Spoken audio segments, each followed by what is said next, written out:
کر دیا۔ بسم اللہ الرحمن الرحیم۔ السلام علیکم ناظرین، میں ہوں آپ کا میزبان آفتاب احمد اور آپ کو حافظ سجاد علی زہرائی صاحب کی آفیشیل یوٹیوب چینل پہ خوش آمدید کہتے ہیں۔ آج ہماری خوش قسمتی ہے کہ اس میں بطور خاص ناروے سے جناب ثاقب شاہ صاحب تشریف فرمائیں۔ قبلہ آپ کو ویلکم کرتے ہیں۔ جی بہت شکریہ، السلام علیکم ورحمۃ اللہ وبرکاتہ۔ وعلیکم السلام ورحمۃ اللہ وبرکاتہ۔ جی قبلہ، جو موضوع چل رہا ہے خلافت و امامت منصوص من اللہ، اس میں ایک مختصر ریکیپ بہت ضروری ہے۔ پچھلے جو جتنے بھی اقساط ایپیسوڈز ہم پیش کر چکے ہیں ان کا خلاصہ یہ ہے کہ امام کا، خلیفہ کا، وصی خدا کا جو منصوص ہونا اور معصوم ہونا امام کی، خلیفہ کی، وصی کی صرف فضیلت کا نام نہیں بلکہ یہ ضرورت دین کا نام ہے۔ یہ اولین نیسیسٹی ہے، ضرورت ہے۔ اس کے بغیر ہدایت کا کام بطور احسن جس طرح اللہ چاہتا ہے سر انجام نہیں دیا جا سکتا۔ تو یہاں پہ ہم اپنی بات کو شروع کرتے ہیں دراصل یہاں سے۔ اچھا قبلہ شاہ صاحب، آپ چونکہ مہمان ہیں تو ہم آپ کو جو ہے موقع دیتے ہیں کہ سوالات کی جو شروعات ہے قبلہ حافظ صاحب سے آپ کیجیے۔ جی بہت شکریہ۔ جیسا کہ آپ نے شروع میں بہت خوبصورت بات کی کہ جو عصمت ہے نا امام کے لیے وہ ضروریات دین ہے۔ یہ بہت عقلی بات بھی ہے کہ اگر ہمیں کسی جگہ پہ مثلا کوئی بندہ چاہیے کسی دکان میں، تو ہم بھی چاہتے ہیں کہ بندہ جو ہو وہ نیک ہو، ایماندار ہو، فراڈیا نہ ہو۔ مثلا اگر آپ سے میں کہوں کہ دکان میں کوئی بندہ رکھ لیں، لیکن ہے تو بہت اچھا، لیکن کبھی کبھی نا پیسے بیچ میں چوری کر لیتا ہے، آپ کہیں گے یار ایسا بندہ مجھے نہیں چاہیے۔ اگر میں کہوں نہیں بندہ تو ایک اور ایماندار ہے لیکن کبھی کبھی گاہکوں سے بدتمیزی کر لیتا ہے، آپ کہیں گے یار اس طرح کا بندہ مجھے نہیں چاہیے۔ یعنی کہ آپ اپنی دکان کے لیے جو ایک چھوٹی سی دنیاوی دکان ہے جس کا تعلق مثلا کچھ عرصے کے لیے ہے، لوگوں سے ہے، آپ کی انکم سے ہے، آخرت سے بھی نہیں ہے، تو وہاں پہ بھی آپ ایک ایسے بندے کو نہیں رکھیں گے جو جس میں تھوڑی سی خرابی بھی ہو، جو آپ کی دکان کے لیے نقصان دہ ہو۔ تو آپ سوچیں کہ جب اللہ اپنا نمائندہ رکھے گا، اپنا چنے گا جس کا کام لوگوں کی ہدایت کرنا ہے، تو کیا وہ اللہ کسی غیر معصوم کو جو گناہ کر سکتا ہو، جو جس میں خرابیاں ہوں، اس کو چنے گا کہ یہ میرا ہادی ہے؟ یہ بات عقل کے خلاف ہے۔ اس لیے اللہ سبحانہ وتعالیٰ نے انبیاء بھیجے، ائمہ بھیجے، جتنے بھی لوگوں کو اللہ نے ہادی بنا کے بھیجا، ان کے لیے لازمی تھا کہ ان کو معصوم قرار دیتا۔ تو اس لیے دیکھیں نبیوں کی عصمت جو ہے وہ تو بظاہر قرآن میں آپ کو بظاہر کوئی ایسا لفظ نہیں ملے گا جس میں اللہ نے کہا کہ انما یرید اللہ کے الفاظ جیسے کہوں، کیونکہ انبیاء کی عصمت ایک عقلی بات تھی، لوگوں کو پتا تھا کہ نبی معصوم ہوں گے، ان پہ وحی آتی ہے، شریعت لے کے آتے ہیں۔ لیکن اللہ سبحانہ وتعالیٰ نے اسپیشلی ائمہ اہل بیت علیہ السلام کے لیے آیت اتاری کہ تاکہ لوگوں کو یہ بات کنفرم ہو جائے کہ یہ لوگ جو رسول خدا صلی اللہ علیہ وآلہ وسلم کی چادر تلے آ رہے ہیں یہ معصوم ہیں، اللہ نے ان کو ہر نجاست سے، ہر گمراہی سے پاک رکھا ہے۔ تو یہ ضرورت دین ہے، یہ ضرورت دین ہے۔ یہ فضیلت ہوگی الگ بات ہے لیکن یہ دین کی ضرورت ہے۔ تو ہم اب اصل میں ہمارا جو آج موضوع ہے وہ خلافت ہے، خلافت و امامت منصوص من اللہ ہے۔ ہمارے جو مخالفین ہم پہ اعتراض کرتے ہیں وہ یہ کہتے ہیں کہ جو خلیفہ ہے وہ کچھ کہتے ہیں شورا سے بنے گی، کچھ کا عقیدہ ہے کہ منصوص من اللہ ہے لیکن وہ بہت کم ہے۔ جیسے وہ ان کا جو ابن حزم اندلسی وغیرہ ہے ان کے نظریات ہیں کہ یہ عقیدہ جو ہے یہ منصوص من اللہ ہے، جن کے تو بکری کی خلافت اللہ کی طرف سے ہے۔ اس لیے ان لوگوں نے ان کے انکار پہ کفر کے فتوے بھی دیے ہیں شیعوں کے لیے۔ وہ اسی وجہ سے دیتے رہے کہ وہ اس کو عقیدے کا حصہ سمجھتے تھے، لیکن اب بعد میں آہستہ آہستہ ان میں تھوڑی سی سوچ آئی، انہوں نے سوچا نہیں یہ معاملہ اس طرح تو نہیں ہے، پھر تو ہمیں بہت زیادہ مسائل جنم لیں گے، پھر سعد بن عبادہ کا کیا کریں گے، طریقے 6 ماہ کی کیا کریں گے۔ تو انہوں نے اس پہ نا تھوڑا سا غور و فکر کیا تو کہتے ہیں نہیں اس کا جو ہے اب جو لوگ کہتے ہیں ہمیں مسلمان، وہ اسی وجہ سے کہتے ہیں کہ جو خلافت ہے وہ منصوص من اللہ نہیں ہے، یہ عوام کا حق تھا، تو اس لیے کوئی بھی حاکم بن سکتا ہے، تو اس لیے انہوں نے اس میں تبدیلی لے کے آئے۔ لیکن شورا والا معاملہ جو یہ لے کے آتے ہیں یہ بھی کسی حدیث میں کسی آیت میں نہیں آیا اس طرح، یعنی کہ خلافت جو ہے وہ وہ منصوص شورا تعین کرے گی. ایک آیت لے کے آتے ہیں قرآن کی، وہ جو آیت لے کے آتے ہیں اس کا تعلق باہمی مشوروں سے ہے. دیکھیں امر دو قسم کے ہوتے ہیں. ایک امر جس کا تعلق حکومت سے ہوتا ہے اس کی جمع اور ہے. ایک امر جس کا تعلق آپ کے روزمرہ کے کام ہوتے ہیں اس کی جمع اور ہے. اوامر اور امور یہ دو مختلف الفاظ ہیں، یہ ان امر کی ہی جمع ہے. ٹھیک ہے، تو وہ جو امرہم شورا کا لفظ استعمال ہوا ہے وہ ہمارے روزمرہ کے معاملات میں ہمیں مشورہ کا حکم دیا گیا ہے. اس میں نہ اوپر یعنی کہ سیاق و سباق جو پیش کرتے ہیں اس میں کہیں بھی نہیں ہے کہ ہم نہ وہاں پہ خلافت تعین کریں گے. جب ہم نماز تعین نہیں کر سکتے، روزہ تعین نہیں کر سکتے خود سے، تو جس نے نماز اور روزے کا پورا نظام قائم کرنا ہے تو اس کو ہم کیسے متعین کریں گے؟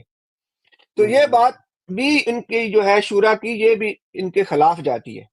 تو اب ہم آتے ہیں قبلہ صاحب سے، یہ ہم جو تمہید بانی ہے خلافت منصوص من اللہ کی، تو ہم دیکھتے ہیں کہ ان کی قرآن کے بہت اچھی دسترس ہے، بہت خوبصورت بات ہے حافظ صاحب کی ماشاءاللہ، کہ یہ تفسیر جو پیش کرتے ہیں وہ بھی ائمہ اہل بیت علیہ السلام کی بدائی ہوئی تفسیر کرتے ہیں، یہ تفسیر بالرائے بھی نہیں کرتے. تو خلافت منصوص من اللہ ہے، یہ اس پہ ہم پچھلی بار بھی گفتگو کر رہے تھے کہ یہ جو خلافت ہے یہ منصوص من اللہ ہے. اس پہ آیا استخلاف جو ہم نے پچھلی بار اس پہ ڈسکس تھوڑی سی کی تھی، وہ بات ہماری دوری رہ گئی تھی. تو قبلہ آج آیا استخلاف کے حوالے سے بتائیں کہ آیا استخلاف سے جو خلافت امامت منصوص من اللہ ثابت ہوتی ہے اس کے آپ کے پاس کون سے مزید دلائل ہیں، آپ اس کی مزید تفسیر کیسے بیان کرتے ہیں؟ جی قبلہ صاحب. بسم اللہ الرحمن الرحیم. ثاقب شاہ صاحب، آپ نے جو مثال دی ایک دکاندار کی کہ وہ چاہتا ہے اگر کسی کو اپنی دکان سنبھالنے کے لیے دے تو کسی ایسے شخص کو دے جو ایماندار ہو. اور خداوند متعال کا فرمان بھی یہ ہے کہ ان اللہ یامرکم ان تؤدوا الامانات الی اہلھا، اللہ تمہیں امر کرتا ہے کہ اپنی امانتوں کو ان کے اہل کے سپرد کرو. یعنی جو شخص اس میں ایبلٹی ہو، اہلیت ہو امانت کو سنبھالنے کی، تو آپ اسے اپنی امانت دیں.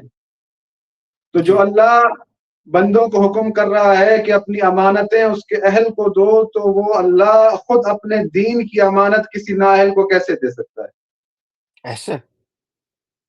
اور جو بات ہے ایمانداری کی وہ تو ایک الگ چیز ہے.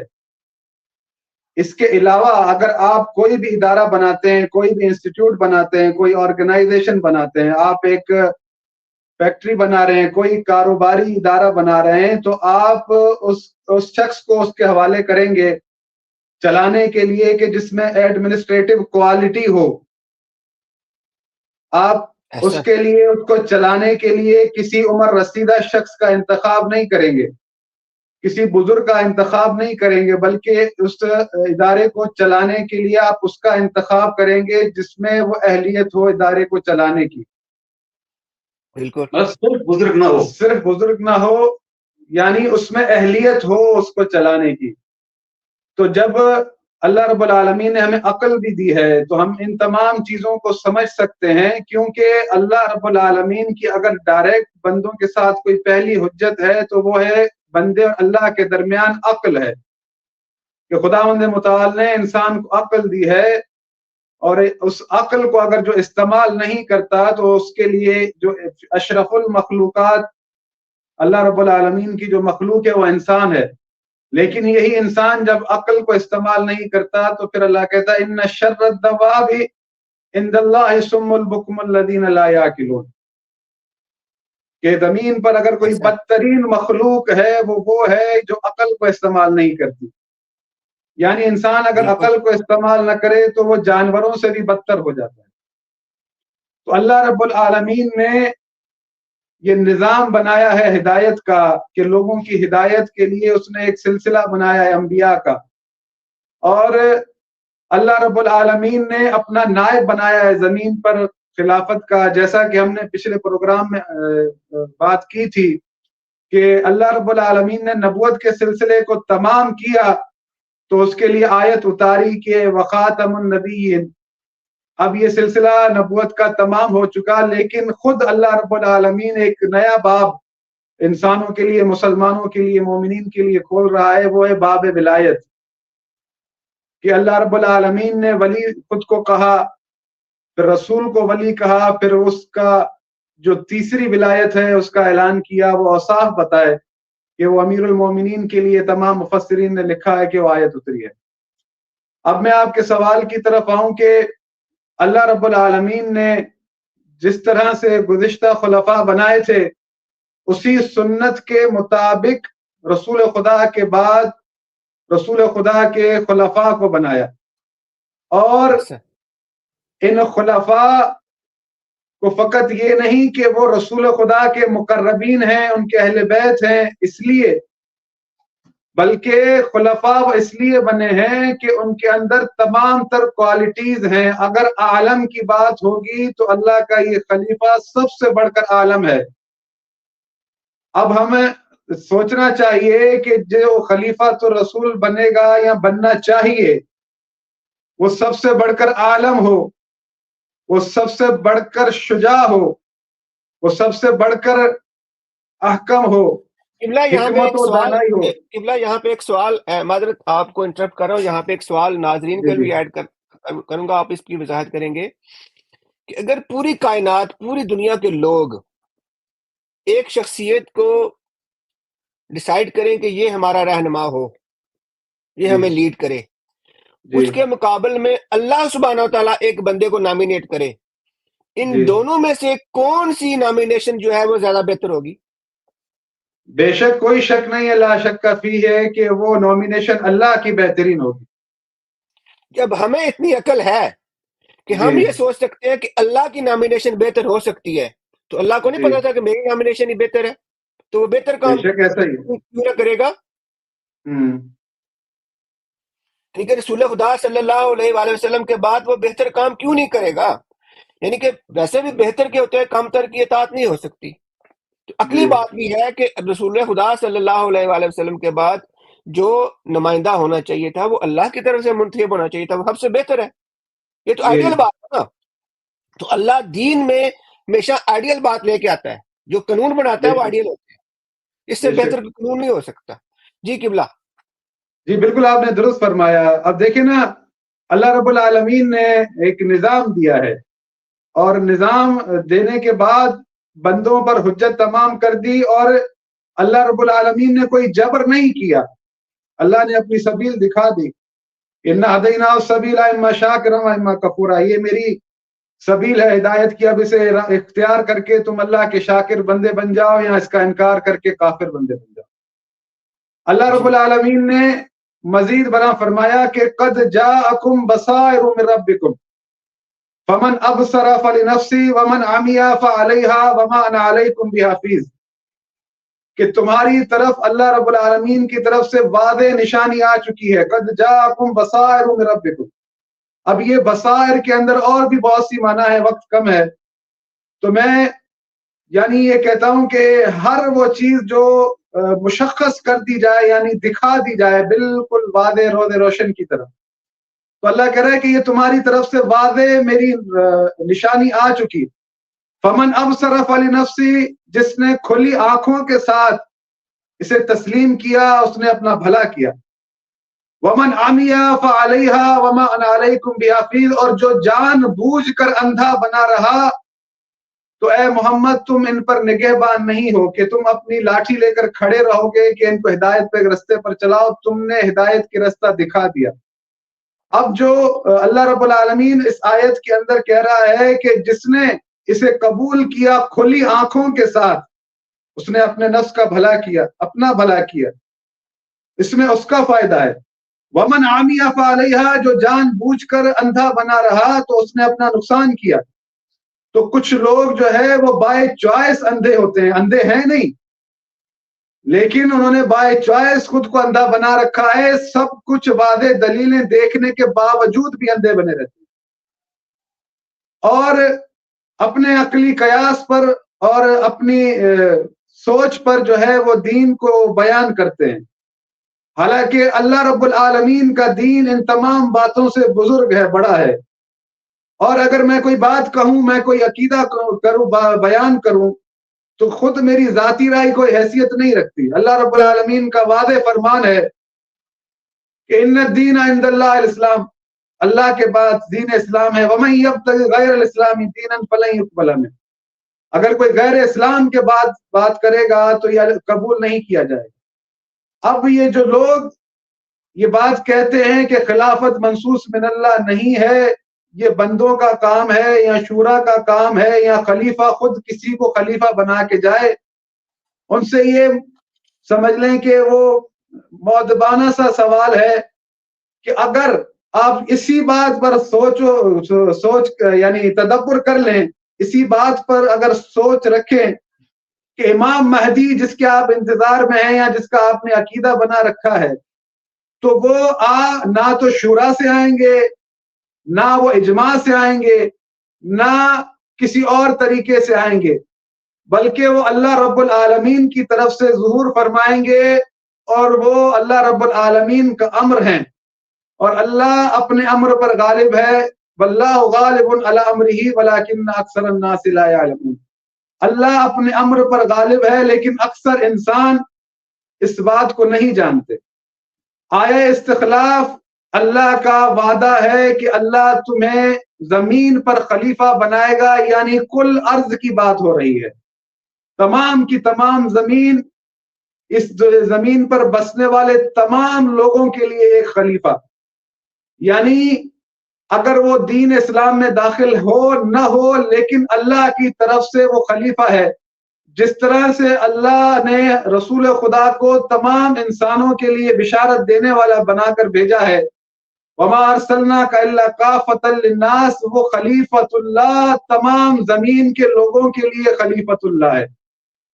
یعبدوننی لا یشرکون بی شیئا، یعنی وہ فقط میری عبادت کرتے ہیں، کبھی کسی کے ساتھ شرک نہیں کیا، یعنی یہ کرائٹ ایریا ہے کہ خلیفۃ اللہ، خلیفۃ الارض کبھی بھی مشرک نہ رہا ہوگا، یہ شرط ہے۔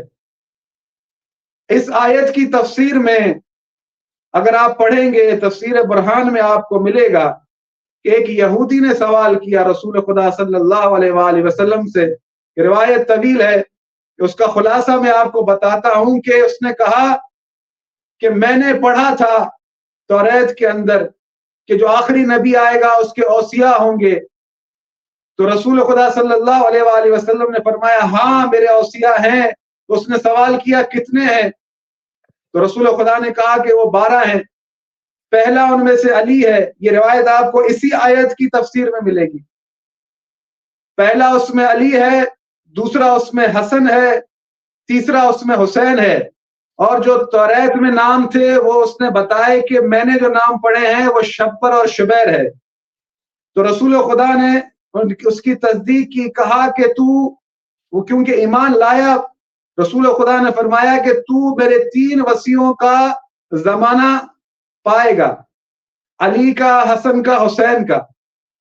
حسن کے زمانے میں جب چوتھا میرا وصی آئے گا، رسول خدا نے نام لیا زین العابدین، اس وقت تجھے تیرا یعنی وقت آخری ہوگا، اور جو تیری آخری غذا ہوگی وہ ہوگی دودھ جو تو پیے گا۔ پھر رسول خدا صلی اللہ علیہ وآلہ وسلم نے اس کے سامنے امام مہدی تک کا نام لیا جو ان کے اوصیاء ہیں سارے کے سارے، اور یہ روایت بیان کر رہے ہیں حضرت جابر بن عبداللہ انصاری۔ اس میں تمام جو بیچ میں لوگ ہیں اس کی سند بھی موجود ہے، اگر آپ پڑھیں گے تو انشاءاللہ۔ تو اس کو اللہ کے رسول نے تمام تر اپنے اوصیاء، اپنے خلفاء کا بتا دیا، اور یہ ضروری تھا، جیسا کہ میں نے اس دن بھی عرض کیا کہ رسول خدا کا بتانا ضروری تھا یا نہ بتانا ضروری تھا، کیونکہ رسول خدا آئے ہیں ہمیں ظلمات سے نکال کر نور کی طرف لے جانے۔ تو جب وہ 12 کا نام لے رہے ہیں تو ضروری چیز یہ ہے کہ وہ 12 کا نام بھی بتائیں، ایسا تو نہیں ہے کہ بس 12 کہہ دیا اور بات ختم ہو گئی، کیونکہ رسول خدا تو مشکل میں پھنسانے نہیں آئے یہاں پر۔ اور ایک اور چیز جو میں اکثر بیان کرتا ہوں کہ دیکھیں، آیت کی تفسیر بہتر طریقے سے آیت ہی کر سکتی ہے۔ اللہ رب العالمین نے اگر وعدہ کیا ہے کہ میں تمہیں خلیفہ بناؤں گا، میرا تم سے یہ وعدہ ہے، تو اسی نے اپنی اطاعت کے بعد، رسول کی اطاعت کے بعد، اولی الامر کی اطاعت واجب کی ہے۔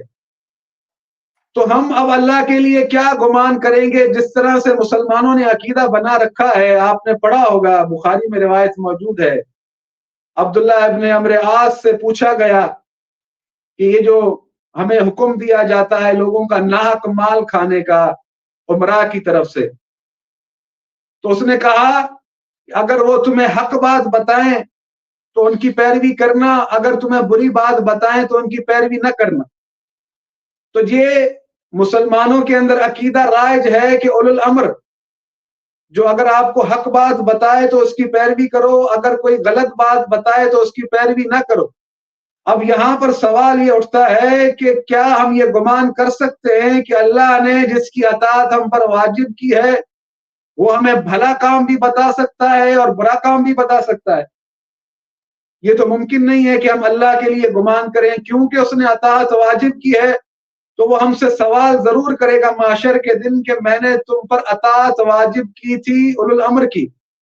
اور یہ اولو الامر وہی خلیفۃ اللہ ہے، وہی امام ہے کہ جس کے لیے کہا ہے کہ یوم ندعو کل اناس بامامہم، اس نے اطاعت واجب کی ہے، اسی امام کے پیچھے انسان بلائے جائیں گے، اللہ سوال کرے گا کہ میں نے تم پر اطاعت واجب کی تھی، ان کی اطاعت کی تھی یا نہیں کی تھی۔ تو اب ہم اللہ کو نعوذ باللہ سکھائیں گے کہ آپ نے تو نہیں بتایا۔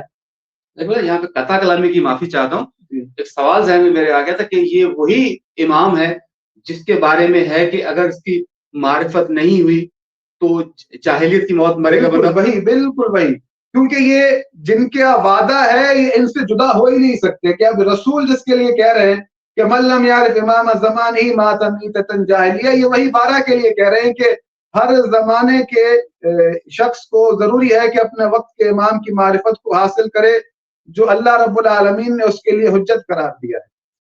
تو میں اس بات پر اپنی واپس آؤں تو اللہ سے ہم کہیں گے کہ تو نے ہم پر واجب تو کی تھی اولو الامر کی اطاعت، لیکن جو اس نے بھلا بتایا وہ تو ہم نے اس پر عمل کیا، جو برا بتایا اس کا انکار کیا۔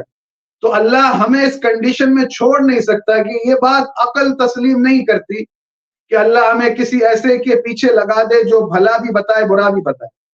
اب ہمیں اس کوالٹی کو حاصل کرنا پڑے گا، اس یعنی تمام علوم کو حاصل کرنا پڑے گا کہ جو بھی امر آ رہا ہے اس کو ہم فلٹر کریں کہ یہ اچھا ہے یا برا ہے۔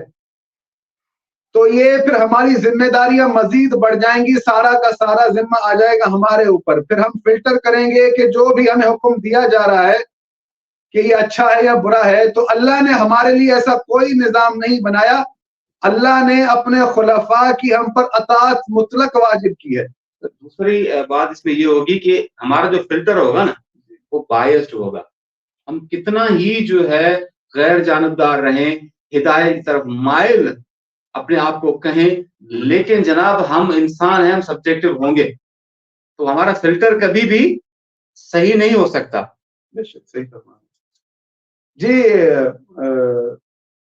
ثاقب شاہ صاحب آپ کچھ کہنا چاہ رہے جی ہیں؟ قبلہ، میں آپ کی بات کو نا آگے بڑھاتے ہوئے دو حوالے جات جو آپ نے پیش کیے نا اپنے اہل جی سنت بھائیوں کے لیے، میں دو حوالے جات نا پیش کرنا چاہتا ہوں۔ جی جی ایک تو حوالہ جات میں لگا دیتا ہوں اس میں، بعد میں شاید میں لگا دوں۔ یہ حوالہ ہے سنن ابن ماجہ کا، جی جی اس کا باب ہے باب طاعت الامام۔ جی اس کی حدیث نمبر جو ہے وہ 2859 ہے۔ تو اس کی جو تحکیم کی ہے وہ کی ہے حافظ زبیر علی زئی صاحب نے، اس کی سند بالکل صحیح ہے۔ تو وہاں پہ بھی آپ نے جو کہا کہ مثلا اللہ کسی ایسے بندے کی اطاعت واجب نہیں کر سکتا جو گناہ کرے، تو رسول خدا صلی اللہ علیہ وآلہ وسلم کیا فرماتے ہیں؟ وہ کہتے ہیں، ابو ہریرہ سے روایت ہے، وہ کہتے ہیں رسول اللہ صلی اللہ علیہ وآلہ وسلم نے فرمایا جس نے میری اطاعت کی اس نے اللہ کی اطاعت کی، اور جس نے میری نافرمانی کی اس نے اللہ کی نافرمانی کی۔ اللہ کی نافرمانی، اس میں کوئی مسئلہ نہیں کہ رسول خدا صلی اللہ علیہ وسلم کو غلط بات کریں گے، اس میں تو کوئی شک نہیں آتا نا کہ رسول خدا کبھی غلط بات نہیں کر سکتے۔ اسی طرح خدا کے رسول صلی اللہ علیہ وآلہ وسلم نے فرمایا جس نے امام کی اطاعت کی اس نے میری اطاعت کی، یعنی کہ وہ امام جو خدا کے رسول بنا کے جا رہے ہیں وہ کہتے ہیں جس نے اس امام کی اطاعت کی اس نے میری اطاعت کی۔ یہاں پہ کوئی قید اس طرح کی نہیں ہے کہ وہ گناہ کرے گا تو ایسا کرنا، کوئی اس طرح کے کوئی ایکسکیوز اللہ کے رسول نے نہیں چھوڑا. بالکل اور جس نے امام کی نافرمانی کی اس نے میری نافرمانی کی. یہ کلی طور پہ اللہ کے رسول نے امام کی اطاعت واجب قرار دی ہے. بے شک. اور ایک اور چیز جو میں ایڈ کرتا جاؤں کہ یہ جو کہتے ہیں کہ خلیفہ معین کرنا کسی اور کا کام ہے، تو میں ناظرین کے لیے قرآن کی ایک آیت میں دکھانا چاہتا ہوں. یہ دکھا بھی رہا ہوں میں اسلام 360 سے. جی جی یہ سورہ نمل ہے، اس کی آیت نمبر 62 ہے. جی جی بسم اللہ الرحمن الرحیم. امن یجیب المستر اذا دعاہ ویکشف السوء ویجعلکم خلفاء الارض الہ مع اللہ قلیلا ما تذکرون. یہ ترجمہ بھی اہل سنت بھائیوں کا ہے، تو وہی پڑھ رہا ہوں کہ بے کس کی بکار کو جب وہ پکارے کون قبول کر کے سختی دور کر دیتا ہے. یہ سوالیہ نشان ہے. یعنی کہ جو ہمارے جو وہابی حضرات ہیں وہ شرک کا بڑا لگاتے ہیں کہ اللہ کے علاوہ کسی کو پکارو گے تو شرک ہو جائے گا. یعنی کہ وہ یہ بات ضرور کرتے ہیں، کہتے ہیں یہ دیکھو یہ آیت بھی پیش کرتے ہیں. ہمارے ایک مشہور یوٹیوبر جو ہیں وہ مرزا محمد علی انجینئر صاحب، ان کی فیوریٹ آیت بھی ہے، لیکن وہ آیت کا ایک حصہ پیش کرتے ہیں، اگلا چھوڑ دیتے ہیں. تو کہتے ہیں کہ جو کون ہے جو بے قرار اور مستر کی دعا قبول کرتا ہے. ہمارا بھی عقیدہ ہے کہ وہ اللہ کے علاوہ کوئی نہیں ہے. اس میں آگے جو بات ہے یجعلکم خلفاء الارض، کون ہے جو زمین میں خلیفہ بناتا ہے.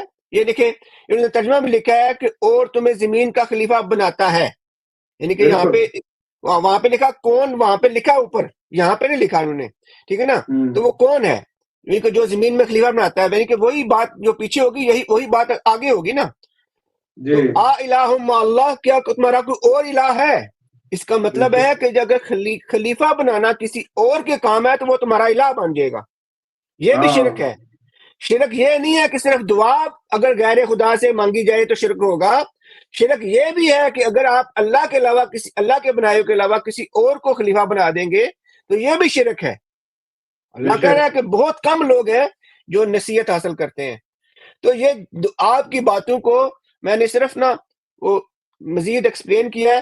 آپ اپنی بات جو ہے وہ آپ اپنے سوال کی طرف واپس آتے ہیں اور پھر سم اپ کرتے ہیں اس چیز کو کہ آیا استخلاف میں جو پہلا حصہ بیان ہوا ہے وہ ائمہ اہل بیت علیہ السلام کے لیے ہے خاص، اور جو اس کا آخری حصہ ہے جہاں پہ پوری دنیا میں حکومت قائم ہوگی، تمکین ہوگی، وہ امام زمانہ علیہ السلام کے لیے ہے. یہ ہماری تفسیر برہان میں بھی اس کے بارے میں آیا ہے. تو اس کو مزید قبلہ کھولیں. یہ آیا استخلاف حالانکہ اہل سنت کے خلاف جاتی ہے. وہ عام طور پہ اس کو اپنے بزرگوں کے لیے پیش کر رہے ہوتے ہیں، حالانکہ ان کے بزرگ منصوص من اللہ نہیں ہے. مستخلف اللہ زین من قبلہم کے زیر میں نہیں آتے ان کے، کہ جیسا کہ اللہ نے بنایا ان کو، جیسا کہ بنایا نا، جیسا اللہ نے پہلو کو بنایا تو لازمی ہے کہ وہ پہلے جو خلیفہ بنے ہیں ان کا ذکر قرآن میں موجود ہو. تو آپ ایسا کریں کہ وہ جو 3 خلفاء ہیں، آدم علیہ السلام، داؤد علیہ السلام، ہارون علیہ السلام، ان تینوں آیات کو کوٹ کریں اور ان کے بارے میں بتائیں کہ ان کو اللہ نے خلیفہ کن بنیادوں پہ بنایا. کیا شورا کا مشورہ لیا فرشتوں سے، عوام الناس سے مشورہ لیا، لوگوں سے کہا کہ چن لو، یا اللہ نے خود بنایا؟ کیا موسیٰ علیہ السلام کے پاس بھی یہ اختیار تھا کہ اپنا خلیفہ خود چن لیں؟ تو اس چیزوں کو مزید ایکسپلین کریں. آیا استخلاف کی روشنی میں، آیا استخلاف نے جو کمستخلف الذین من قبلہم کے الفاظ مال کیے ہیں، یہ اللہ سبحانہ تعالیٰ ابس گفتگو تو نہیں کرتا، تو یہ کس طرف اشارہ کر رہا ہے؟ کمستخلف الذین من قبلہم، وہ تینوں آیات پیش کریں اور سامعین کی خدمت میں وہ کھول کے بیان کریں. جزاک اللہ. جی بسم اللہ الرحمن الرحیم. پہلی آیت تو بہت مشہور و معروف ہے کہ وَإِذْ قَالَ رَبُّكَ لِلْمَلَائِكَةِ إِنِّي جَاعِلٌ فِي الْأَرْضِ خَلِيفَةً، کہ جب اللہ رب العالمین نے ملائکہ سے کہا کہ میں زمین پر اپنا خلیفہ بنا رہا ہوں، تو یہ ملائکہ بھی بات نہیں جانتے تھے.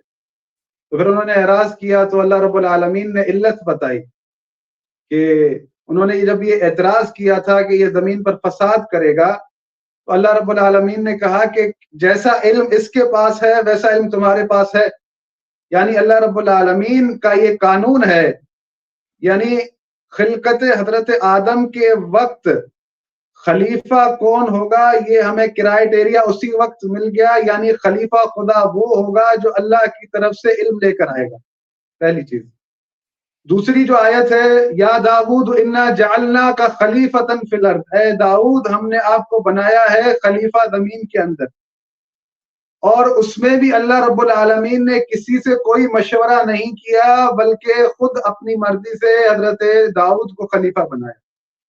حضرت ہارون کے لیے ملتی ہے کہ یا ہارون اخلفنی فی قومی واصلح ولا تتبع سبیل المفسدین، یعنی اے ہارون تو میری قوم میں میرا خلیفہ ہے۔ حضرت موسیٰ علیہ السلام اللہ سے دعا کر رہے ہیں کہ وَاجْعَلْ لِي وَزِيرًا مِّنْ أَهْلِي ہارون اخی، کہ اے میرے اللہ تو قرار دے ہارون کو میرے اہل میں سے ہے کہ میرا وزیر بنا۔ یعنی حضرت موسیٰ اس بات کو جانتے ہیں کہ میں خود نبی ہو کر یہ کام نہیں کر سکتا، بلکہ اگر میرا جانشین خلیفہ اللہ بنائے گا تو اپنی مرضی سے بنائے گا۔ حضرت موسیٰ نے ریکویسٹ کی ہے کہ اسے بنا، تو کیونکہ حضرت موسیٰ جانتے ہیں کہ اس میں تمام تر کوالٹیز موجود ہیں تو اللہ سے ریکویسٹ کر رہے ہیں، تو پھر اللہ نے انہیں اپنا خلیفہ قرار دیا ہے۔ اور یہ تائید، تاکہ در حقیقت آیت کا بیان کرنے کا مقصد یہ ہے، اللہ یہی بتانا چاہتا ہے کہ نبی بھی کوئی اختیار نہیں رکھتا کہ اپنی طرف سے کسی کو بنا لے، بلکہ وہ بھی یہ چاہتا ہے کہ اللہ کے اذن سے، اللہ کی مرضی سے بنے گا۔ اور تمام جو بھی انبیاء آئے ہیں یہ تمام کے تمام اللہ کی مرضی سے بنے ہیں، اللہ نے چنے ہیں۔ اللہ اعلم حیث یجعل رسالتہ، کہ اللہ ہی جانتا ہے کہ رسالت کو کہاں رکھنا ہے، اللہ ہی جانتا ہے کہ نبی کا وسیع کسے بنانا ہے، اللہ ہی جانتا ہے کہ خلیفہ کسے بنانا ہے۔ اب دیکھیں کہ اللہ کا انتخاب یہ ہے کہ جسے لوگوں کی رہبری کے لیے، لوگوں کی امامت کے لیے چن رہا ہے، تو اول چیز یہ ہے کہ وہ تمام کوالٹیز خود دیکھے گا، کہ یعنی خود اس میں داخل کرے گا کہ اس میں وہ تمام تر کوالٹیز ہونی چاہیے کہ یہ تمام لوگوں کو میری سبیل پر چلا سکے، میرے دین پر چلا سکے۔ اس میں وہ کوالٹی ہونی چاہیے جس پر وحی ہوگی، جس پر الہام ہوگا، اس کا سینہ ایسا ہونا چاہیے، اس کا قلب ایسا ہونا چاہیے جو عام انسان کے اندر نہیں، یعنی خاص اللہ کی طرف سے چنا ہوا ہے۔ تو اسی سنت پر اللہ رب العالمین نے، جو اس کی سنت ہے کہ فلن تجد لسنت اللہ تبدیلا، جو کبھی بھی تبدیل نہیں کرتا، اسی سنت کے مطابق اللہ نے رسول خدا صلی اللہ علیہ وآلہ وسلم کے تمام خلفاء کو قرار دیا ہے۔ یہاں پہ تھوڑی سی وضاحت مزید ہو جاتا ہے کہ بات بالکل کھل کے سامنے آ جائے، وہ یہ کہ امام کی خصوصیات ہم پہلے بھی آپ بیان کر چکے ہیں، ابھی بھی آپ نے مزید ماشاءاللہ روشنی ڈالی۔ تو ان چیزوں کو سمجھنے کے لیے ان کے ازداد کی طرف متوجہ ہونا لازمی ہے، تاکہ کوئی بھی شک و شبہ، ذرہ برابر بھی، آئٹ آف ڈاؤٹ بھی موجود نہ رہے۔ تو اللہ نے قرآن پاک میں جو بد خصلتیں ہیں جو کہ امام سے دور ہونی چاہیے، جن کی اطاعت، جن میں وہ خصوصیات پائی جائیں، تو ان کی اطاعت کبھی نہیں کرنی۔ اس طرح کا کوئی سین ہے بتایا گیا ہے تاکہ بات واضح ہو جائے کہ یہ خصوصیات تو ہیں، لیکن یہ خصوصیات رکھنے والے کبھی بھی جو ہے وہ اطاعت کے قابل نہیں ہے، آئمہ نہیں ہو سکتے۔ جی بالکل ایسا ہی ہے۔ اپنا آپ دیکھ لیں کہ ایک اور چیز میں ایڈ کروں کہ عہدہ جو بھی اللہ کی طرف سے ہے، جو قرآن میں ذکر ہوا ہے، خلافت کا عہدہ اللہ کی طرف سے، رسالت کا عہدہ اللہ کی طرف سے، نبوت کا عہدہ اللہ کی طرف سے، امامت کا عہدہ بھی اللہ کی طرف سے۔ حضرت ابراہیم علیہ السلام کو اللہ نے امام بنایا تو حضرت ابراہیم نے بھی اللہ سے یہی ریکویسٹ کی تھی کہ یہ میری ذریت میں رکھ، یعنی حضرت ابراہیم جانتے ہیں کہ امامت کا عہدہ لوگ نہیں دیں گے بلکہ یہ اللہ کی طرف سے ہے، اور کوئی بھی ظالم اس عہدے پر پہنچ نہیں سکتا۔ حضرت ابراہیم علیہ السلام کی دعا اللہ نے مستجاب کی اور سلسلہ امامت حضرت ابراہیم علیہ السلام کی ذریت میں رکھا۔ تو کیونکہ اللہ سے انہوں نے کہا، ریکویسٹ کی کہ یہ میری ذریت میں رکھ، وہ جانتے ہیں کہ کس قدر عظیم اور کس قدر بڑا یہ عہدہ ہے اور کس قدر یہ مقام و منزلت والا عہدہ ہے. تو اللہ رب العالمین اپنے کلام میں جیسا کہ آفتاب بھائی نے سوال کیا کہ جن کی اطاعت نہیں کرنی وہ بھی سارے واضح فرمائے کہ وَلَا تُطِعْ كُلَّ حَلَّافٍ مَّهِينٍ. میں پہلے بھی بیان کر چکا ہوں مختلف جگہوں پر کہ وَلَا تُطِعْ كُلَّ حَلَّافٍ مَّهِينٍ هَمَّازٍ مَّشَّاءٍ بِنَمِيمٍ مَّنَّاعٍ لِّلْخَيْرِ مُعْتَدٍ أَثِيمٍ عُتُلٍّ بَعْدَ ذَلِكَ زَنِيمٍ. یعنی وہ شخص جو بہت زیادہ قسمیں کھاتا ہو، چغل خوریاں کرتا ہو، جو شجرہ نسب جس کا خراب ہو، اللہ رب العالمین ان تمام لوگوں کی اطاعت سے منع کر رہا ہے کہ وَلَا تُطِعْ مِنْهُمْ عَاصِمًا أَوْ كَفُورًا. کسی ایسے کی اطاعت مت کرو جو گناہ کرنے والا ہو اور کافر ہو. وَلَا تُطِعْ مَنْ أَغْفَلْنَا قَلْبُهُ عَنْ ذِكْرِنَا وَاتَّبَعَ هَوَاهُ وَكَانَ أَمْرُهُ فُرُطًا. کسی ایسے کی اطاعت مت کرو جس کا قلب ذکر خدا سے خالی ہو، جس کا کام حد سے بڑھ چکا ہو، جو ہوائے نفس کا پیروکار ہو. یعنی خلیفہ خدا وہی ہوگا جو شجر طیبہ میں سے ہوگا، جو پاک و پاکیزہ نسب میں سے ہوگا، جس کی اطاعت اللہ نے واجب کی ہے. اب دیکھیں نا کہ جو لوگ بعد میں ابن زیاد جیسے لوگ، یزید جیسے لوگ، اب تو ہمیں اس پریشانی میں پریشان نہیں ہونا چاہیے کیونکہ مفتی صاحبان نے یزید کو کافر کہہ چکے ہیں. تو یہ وہی لوگ ہیں جن کو خلیفہ یعنی خلیفہ کہہ کر یعنی بنایا گیا کہ یہ خلیفہ ہیں، خلیفۃ الرسول ہیں. اور تمام اکابرین جو ہیں اہل سنت کے، انہوں نے خلفاء کے نام لکھے ہیں، اس میں یزید بھی ہے، مروان بھی ہے، آل مروان بھی ہے. تو آپ دیکھ لینا کہ آل مروان اور مروان وہ لوگ ہیں جن پر اللہ کے رسول نے لعنت کی ہے، پھر ان کو خلفاء بھی لکھ رہے ہیں. یعنی ایک بات جو ہے وہ سمجھ میں نہیں آتی کہ کیا مطلب کس طرح سے یہ سسٹم چل رہا ہے جو ہماری اس سے باہر ہے. اور اللہ رب العالمین نے جو نظام دیا ہے، جو کرائٹیریا دیا ہے، اس کے مطابق کیوں وہ چیزوں کو نہیں بیان کیا جاتا. جی جزاک اللہ قبلہ، ماشاءاللہ آپ نے بہترین انداز میں خلافت اور امامت کو منصوص من اللہ جو ہے وہ قرآن کی روشنی میں اور حدیث کی روشنی میں بیان کیا ہے. تو قبلہ آفتاب صاحب، آپ کا کوئی مزید سوال ہے تو قبلہ صاحب سامنے رکھیں، ورنہ میں یہ چاہتا ہوں کہ میں بلکہ آفتاب بھائی سے سوال کرنا چاہتا ہوں. جزاک اللہ جی، خوش نصیبی آپ سوال کریں گے. جب لوگوں کو ایک واضح دلیل دی جاتی ہے روز روشن کی طرح، اور وہ سنتے بھی ہیں، قبول بھی کرتے ہیں، لیکن پھر بھی ان کے دل میں وہ شکوک و شبہات رہتے ہیں، یعنی وہ تسلیم نہیں ہوتے. وقتی طور پر کہتے ہیں کہ ہاں آپ ٹھیک کہہ رہے ہیں، آپ نے جو آیت پڑھی ہے یہ بھی ٹھیک کہہ رہے ہیں، آپ نے جو حدیث سنائی ہے یہ بھی ٹھیک کہہ رہے ہیں، پھر بھی وہ اپنی راہ اور روش پر ہی چلتے ہیں. ایسا کیوں ہے؟ وہ سائنٹیفک حوالے سے جو اس سوال کو میں مزید کرتا ہوں کہ رسول خدا صلی اللہ علیہ وآلہ وسلم نے جب غدیر میں من کنت مولا فہذا علی مولا کہا تھا، تو ہمارے اہل سنت بھائی بھی کہتے ہیں کہ اصحاب رسول نے ان کو کیوں قبول نہیں کیا. حالانکہ یہ میرے سامنے ایک کتاب بھی ہے، کتاب السنہ، ناصر الدین البانی نے ان کو صحیح قرار دیا ہے، اور اس میں جو حدیث ہے اس کے الفاظ ہیں وہ جسے منظر لکھ کے وہ کہتے ہیں کہ وَأَنْتَ خَلِيفَتِي فِي كُلِّ مُؤْمِنٍ مِّن بَعْدِي، کہ یا علی آپ جو ہیں میرے بعد ہر مومن کے خلیفہ ہیں. یعنی کہ خلیفہ کے الفاظ بھی آگے ہیں. تو پھر بھی اصحاب رسول نے اس کو قبول کیوں نہیں کیا؟ تو جناب آپ یہ بتائیں کہ لوگ حق سن کے بھی قبول کیوں نہیں کرتے؟ سوال کو مزید میں نے نا وضاحت سے پیش کر دیا ہے. جی قبلہ. جی قبلہ، میں عرض کرنے کی کوشش کرتا ہوں. اچھا، ہمارے پچھلے جو پروگرام سے جو ذہنی فطورات ہیں ان کے حوالے سے میں بات کر رہا تھا، کوگنیٹو بائسز کی بات کر رہا تھا. اس سے تھوڑا سا ہٹ کے میں عرض کروں گا. جناب، میں مقناطیس کی مثال میرے ذہن میں اس وقت آ رہی ہے، جس کو ہم میگنیٹ کہتے ہیں. میگنیٹ کے ساتھ جو فیرو میگنیٹک مٹیریل ہے، یعنی جس پہ میگنیٹ یا اس مقناطیس کا اثر ہو سکتا ہے، وہ جس طرح سے لوہا ہے، نکل، کوبالٹ وغیرہ کے جو میٹلز ہیں، وہ مقناطیسی جو ہے آپ تھوڑا سا دھاتیں کیمرے کی کہلاتی طرف ہیں. لیفٹ دیکھیں،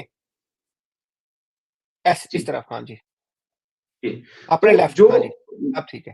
جی، مقناطیس جو ہے اس کے ساتھ ٹچ ہونا، یعنی متمسک رہنا، ہم ٹیکنیکل لینگویج میں اپنی میں کہتے ہیں کہ جو ٹچ ہوگا جتنی دیر تک وہ اس مقناطیس کے ساتھ جڑا رہے گا، متمسک رہے گا، اس میں ان مٹیریلز میں بھی وہ مقناطیسیت، میگنیٹزم پیدا ہو جائے گی. آ جائے گی جی ایسے ہی. وہ اس سے، اس مقناطیس کی سی جو صورتحال ہے اس سے گزریں گے. تو جناب والا مقناطیس کے ساتھ جو ٹچ رہیں گے ان کا فیرو میگنیٹک ہونا بھی لازمی ہے. ان میں بالکل ایسے ہی. مقناطیسی جو صلاحیتیں ہیں بنیادی وہ پہلے سے موجود ہونا چاہیے. دیکھیں اگر لوہا ہے یا نکل کوبالٹ وغیرہ ہے تو وہ اگر ٹچ ہوں گے مقناطیس کے ساتھ ان میں اثر آ جائے گا جتنی دیر تک وہ ٹچ رہیں گے. لیکن سر اگر لکڑی ہوگی، کپڑا ہوگا، شیشہ وغیرہ ہوگا، ربر ہوگا، تو وہ ساری زندگی ٹچ رہیں، ذرا برابر اثر نہیں ہوگا. سبحان اللہ، احسن. ماشاء بالکل اللہ، ایسے ہی ہے. بہت بہترین یعنی کہ مثال آپ میں وہ صلاحیت موجود ہونی چاہیے کہ آپ ان جیسا بنے اور ان جیسے بن کے آپ ان کے ساتھ رہ سکتے ہیں.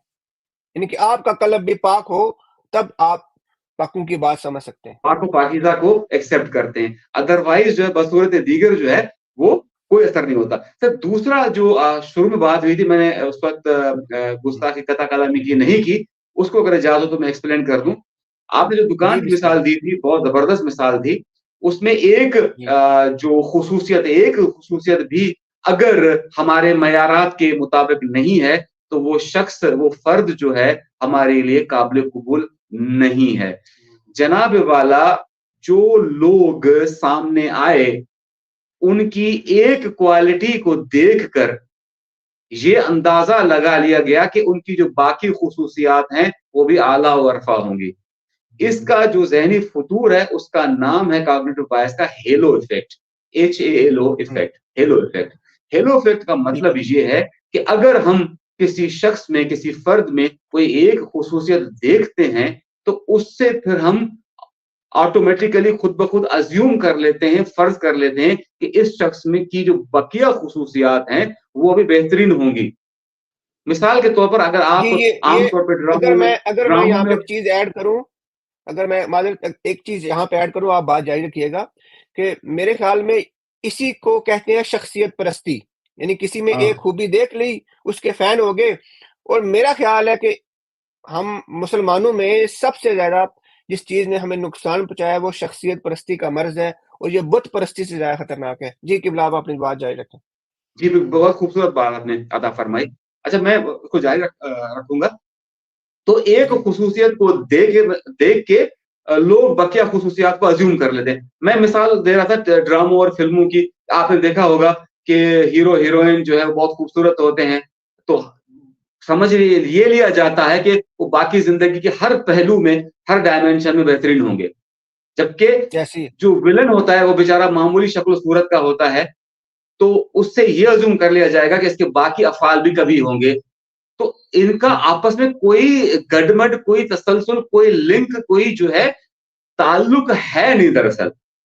تو جناب والا ایک واحد شخصیت اس معصوم کی ہے، منصوص من اللہ کی ہے، کہ جس کی ایک خصوصیت باقی تمام خصوصیات کو کمپلیمنٹ اور سپلیمنٹ کرتی ہے. دیکھیں وہ اگر انسانی جو اگر جسم کی مثال دے کے کمپیئر کیا جائے کہ اگر پروپورشنیٹ جو تناسب میں اگر کوئی چیز ہوگی تو وہ خوبصورت ہوگی.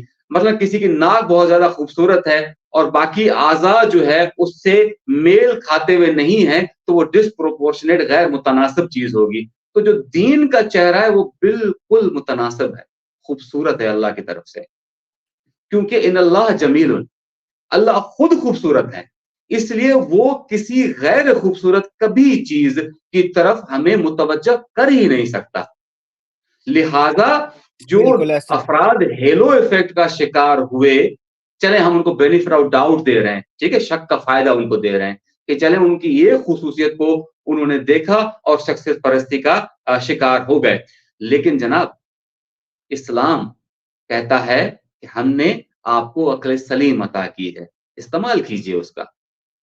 اگر ہمارے پاس کوئی ذریعہ موجود ہے اور ہم اس کے استعمال میں اعراض یا گریز کرتے ہیں، گویا کہ ہم نے اس کو استعمال ہی نہیں کیا. یوز اٹ اور لوز اٹ والی اصطلاح استعمال ہوتی ہے. استعمال کیجئے یا اس کو بھول جائیے. تو لہٰذا اسلام تقاضا کرتا ہے، دین ہم سے اس بات کا تقاضا کرتا ہے، متقاضی ہے اس چیز کا کہ ہم جو ہے کسی ایک ڈائمینشن کو نہیں، پوری ہول پکچر، بگ پکچر کی طرف متوجہ ہوں. ماشاءاللہ، سبحان اللہ. جی جزاک اللہ، ماشاء اللہ آپ نے بہترین انداز میں اس کو ایکسپلین کیا.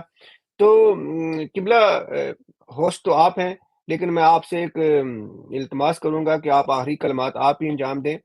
تو لیکن میں اپنے سامعین سے، ناظرین سے ایک درخواست کروں گا کہ جب بھی آپ دین کے کسی بھی اصول کو لیں گے تو وہ بدلنے والا نہیں ہوتا، یعنی کہ اس میں تضادات نہیں ہوتے، وہ سب پہ فٹ آتا ہے. اگر آپ سمجھتے ہیں کہ خلافت منصوص من اللہ نہیں ہے تو آپ ایک ایسا نظام لے کے آئیں، اس کو امپلیمنٹ کرتے جائیں کہ مثلا یہ نظام ہے. مثلا آپ کہتے ہیں کہ شورا کا نظام ہے، جبکہ ہم دیکھتے ہیں کہ پہلی خلافت بھی شورا کے تحت نہیں آئی. یہ خلافت بھی حضرت عمر نے مدینے میں سب سے پہلے اعلان کیا تھا کہ ابوبکر کی بیعت کریں، اسقیفہ میں بعد میں گئے تھے. جب انصار کو پتہ چلا تھا تو انہوں نے اختلاف کیا تھا. اختلاف تب ہوتا ہے جب کوئی چیز وقوع پذیر ہو چکی ہو. اس پہ ہم نے ویڈیو بنا چکے ہیں، بخاری کی روایات اس پہ گواہ ہے. اس کے بعد آپ نے شورا کے نظام کو ختم کر دیا اور آپ نے ایک ون مین پرسن کے کہنے پہ، یعنی کہ ابوبکر کے کہنے پہ، یعنی کہ سابقہ جو حاکم تھے ان کے کہنے پہ اگلے کو معین کر دیا. اسے ہم ڈکٹیٹرشپ بھی کہہ سکتے ہیں، معذرت کے ساتھ لفظ سخت ہے لیکن ہے حقیقت میں ایسا ہی. آپ نے شورا کے نظام کو ہی بدل دیا. پھر آگے آتے ہیں تو پھر آپ نے 6 بندوں کی کمیٹی بنائی. 6 بندوں کی کمیٹی بنانے کے بعد آپ نے کہا کہ اگر ان میں سے کوئی اختلاف ہو جائے یا نہ مانے تو اسے قتل کر دیں. یعنی کہ پہلے تو آپ اپنی کریم جو افراد ہیں ان کو چنتے ہیں اور پھر کہتے ہیں کہ اگر یہ نہ مانے تو ان کو مار دینا. یہ بھی عقل کے خلاف ہے. یہ بھی کون سی شورا ہوئی؟ ٹھیک ہے. اور اس کے بعد آپ کا نظام جو چلا گیا ملوکیت کی طرف، اور اس کے بعد آپ نے کبھی بھی خلافت کا نظام آپ سے قائم نہیں ہو سکا جس طرح کا آپ نے آئیڈیل اسلام کو کہا تھا کہ شورا کا نظام پہ چلے گا. تو کہیں بھی آج بھی آپ امام مہدی علیہ السلام کو بھی شورا کے تحت نہیں بنا سکتے. نہیں، پوری دنیا کے لوگ اکٹھے ہو جائیں، ایک شخصیت کا نام لے لیں، اس کا نام رکھیں، بھائی اس کو جو محمد نام کا بندہ ہوگا اس کو پکڑ لیں، کہے کہ آپ مہدی ہو، بات ختم، اس کو حاکم بنا لیں آپ. یعنی کہ اس وقت آپ دنیا کے بہترین سے بہترین انٹیلیجنٹ سے انٹیلیجنٹ، پڑھے لکھے سے بندے کو بھی آپ امام مہدی نہیں بنا سکتے. تو اس کا مطلب ہے کہ آپ نے جو اسلام کا نظام حکومت دیا ہے وہ ٹوٹ چکا ہے، وہ ختم ہو چکا ہے، وہ عقل کے خلاف. اب آتے ہیں اسلام کے حقیقی نظام کہ جس میں خلافت رسول خدا صلی اللہ علیہ وسلم کی اہلیت ہو، وہ خلیفہ رسول ہو، وہ ہوگا وہی جو اللہ معین کرے گا، جو اس نے معین کیا. ایسے خدا کے رسول نے کہا کہ میرے بعد 12 خلیفہ ہوں گے، ان کے نام تک بھی بتائے. آپ لوگوں نے ان کو چھپا دیا، یہ الگ مسئلہ ہے. تو ہم چاہتے ہیں کہ آپ ان چیزوں پہ غور و فکر کریں اور اسلام وہی اپنائیں جو خدا کے رسول صلی اللہ علیہ وآلہ وسلم دے کے گئے ہیں. دوسرے اسلام کی طرف نہ جائیں، کیونکہ 1% بھی چانس نہیں ہے آپ کے جنت میں جانے کے، کہ 73 فرقوں میں ایک جنت میں جائے گا. تو 1% سے بھی کم چانس ہے. تو ہمیں اپنے آباء و اجداد کے دین کو چھوڑ کر تحقیق کرنی چاہیے. چاہے جس دین پہ بھی آپ پیدا ہوئے ہوں، جس فرقے میں پیدا ہوئے ہیں، اس کو آپ پرکھیں کہ آپ کے چانس 1% سے بھی کم ہے. تو کم از کم انسان کو اس معاملے میں رسک نہیں لینا چاہیے. تو میری یہ سامعین اور ناظرین سے یہ گزارش تھی.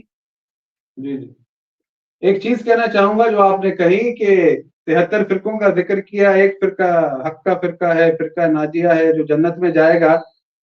اگر کوئی فرقہ ہو سکتا ہے عقلی طور پر، قرآن کے مطابق، رسول خدا کے فرمان کے مطابق، عقل کے مطابق، اگر کوئی فرقہ حق والا فرقہ ہو سکتا ہے تو فقط اور فقط وہی ہو سکتا ہے جس کے پاس ولایت محمد و آل محمد. یہ چیز خدا کے رسول نے خود بتا دی ہے نا، حدیث ثقلین، حدیث خلیفتین، اہل سنت کے ہاں تواتر سے آئی ہے، ہمارے ہاں بھی ہے، ہمارے ہاں بھی متواتر ہے، ان کے ہاں بھی متواتر ہے. اور متفق ہے کہ میں تم میں 2 چیزیں چھوڑ کے جا رہا ہوں، ایک قرآن ہے اور ایک میری اطرت اہل بیت. اگر ان کی اتباع کرو گے تم کبھی گمراہ نہیں ہوں گے. تو خدا کے رسول نے جو بات بتا تو دی، یہی وصیت ہے کہ اہل بیت سے دین لینا ہے، کسی اور کے دین کا کتک بنتا ہی نہیں، کسی اور کی فقہ کا کتک بنتا ہی نہیں ہے قبلہ، نہ تو امام ابو حنیفہ کی فقہ کا کتک بنتا ہے کیونکہ اہل بیت سے نہیں، نہ امام شافعی کی فقہ کا کتک بنتا ہے، نہ امام مالک کی بنتا ہے، نہ امام احمد بن حنبل کی بنتا ہے، نہ کسی اور کا بنتا ہے، نہ ہی آپ نے حضرت ابو ہریرہ سے دین لینا بنتا ہے، نہ ہی آپ نے کسی اور سے دین لینا بنتا ہے۔ آپ نے دین لینا ہے تو اہل بیت سے لینا ہے۔ آپ بے شک اصحاب رسول کی احادیث کو قبول کریں، لیکن اگر اہل بیت علیہ السلام کے مخالف نہ ہوں، ان کی تائید میں ہوں تو ٹھیک ہے، قبول کر لیں گے۔ تو یہ میری عوام سے درخواست ہے کہ اس بارے میں آپ اپنی تحقیق جاری رکھیں۔ آپ کی کتابوں میں حدیث ثقلین ہے، قرآن اور اہل بیت وہ واحد رستہ ہے جو آپ کو جو ہے وہ گمراہی سے بچا سکتا ہے، اور اہل بیت ہی وہ واحد ہے جو خلیفتین ہیں، اور جن کو خدا کے رسول نے کہا ہے قرآن اور اہل بیت یہ میرے خلیفتین ہیں، یعنی کہ یہ میرے دو خلیفہ ہیں، یعنی کہ خلافت بھی اہل بیت میں رہے گی، اس کے علاوہ کوئی اہلیت ہی نہیں ہے کہ خلیفہ بن سکے، اور یہی خدا کے رسول کے 12 خلیفہ ہیں۔ تو میری گفتگو ختم ہوتی ہے یہاں پہ، تو اب قبلہ آفتاب صاحب سے کہتے ہیں کہ وہ اجازت چاہیں سامعین سے۔ جی قبلہ صاحب۔ جی قبلہ شاہ صاحب بہت شکر گزار ہیں آپ کے، آپ نے ہمیں اتنا وقت دیا، اتنی دور سے ماشاءاللہ ناروے سے آپ نے ٹائم دیا، بہت دل کی گہرائیوں سے آپ کا شکر گزار، آپ کے شکر گزار ہیں ہم۔ حافظ صاحب آپ کا بہت بہت شکریہ کہ آپ نے ہمیں موقع دیا خدمت کا۔ ناظرین محترم بتائیے آج کا پروگرام آپ کو کیسا لگا؟ اپنی قیمتی آراء سے ہمیں منور ضرور کیجیے گا۔ خوش رہیے، خوشحال رہیے، اللہ حافظ۔ وعلیکم السلام۔